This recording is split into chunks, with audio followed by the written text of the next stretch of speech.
मित्र द्रोह का फल। दो मित्र धर्म बुद्धि और पाप बुद्धि हिम्मतनगर में रहते थे। एक बार पाप बुद्धि के मन में एक विचार आया कि क्यों ना मैं मित्र धर्म बुद्धि के साथ दूसरे देश जाकर धनोपार्जन करूं। बाद में किसी न किसी युक्ति से उसका सारा धन ठग हड़प कर सुख चैन से पूरी जिंदगी जीऊंगा। इसी नीति से पाप बुद्धि ने धर्म बुद्धि को धन और ज्ञान प्राप्त होने का लोभ देते हुए अपने साथ बाहर जाने के लिए राजी कर लिया। शुभ मुहूर्त देखकर दोनों मित्र एक अन्य शहर के लिए रवाना हुए। जाते समय अपने साथ बहुत सा माल लेकर गए तथा मुंह मांगे दामों पर बेचकर खूब धनोपार्जन किया तथा प्रसन्न मन से गांव की तरफ लौट गए। गांव के निकट पहुंचने पर पाप बुद्धि ने धर्म बुद्धि को कहा कि मेरे विचार से गांव में एक साथ सारा धन ले जाना उचित नहीं है। कुछ लोगों को हमसे ईर्ष्या होने लगेगी तो कुछ लोग कर्ज के रूप में पैसे मांगने लगेंगे। संभव है कि कोई चोर ही चुरा ले। मेरे विचार से कुछ धन हमें जंगल में किसी सुरक्षित स्थान पर गाड़ देना चाहिए, अन्यथा सारा धन देखकर सन्यासी व महात्माओं का मन भी डोल जाता है। धीरे धीरे धर्म बुद्धि ने पुनः पाप बुद्धि के विचार में अपनी सहमति जताई। वहीं किसी सुरक्षित स्थान पर दोनों ने गड्ढे खोदकर अपना धन दबा दिया तथा घर की ओर प्रस्थान कर गए। बाद में मौका देखकर एक रात कुबुद्धि ने वहां गड़े सारे धन को चुपके से निकाल कर हथिया लिया। कुछ दिनों के बाद धर्म बुद्धि ने पाप बुद्धि से कहा, भाई मुझे कुछ धन की आवश्यकता है अतः आप मेरे साथ चलिए। पाप बुद्धि तैयार हो गया। जब उसने धन निकालने के लिए गड्ढे को खोदा तो वहाँ कुछ भी नहीं मिला। पाप बुद्धि ने तुरंत रोने चिल्लाने का अभिनय किया। उसने धर्म बुद्धि पर धन निकाल ले जाने का इल्जाम लगाया। दोनों लड़ते झगड़ते न्यायाधीश के पास पहुंचे। न्यायाधीश के सम्मुख दोनों ने अपना अपना पक्ष प्रस्तुत किया। न्यायाधीश ने सत्य का पता लगाने के लिए दिव्य परीक्षा का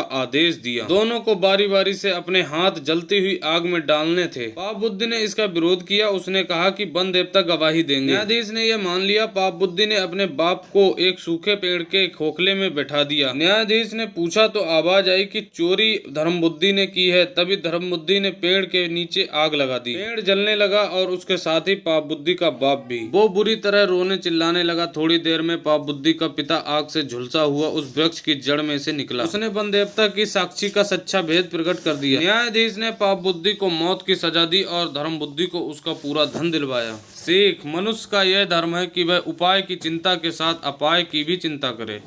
हमें उम्मीद है कि आपको ये कहानी जरूर पसंद आई होगी। अगर कहानी पसंद आई है तो हमारे चैनल को लाइक और सब्सक्राइब करें, साथ में बेल आइकन को भी दबाएं। धन्यवाद।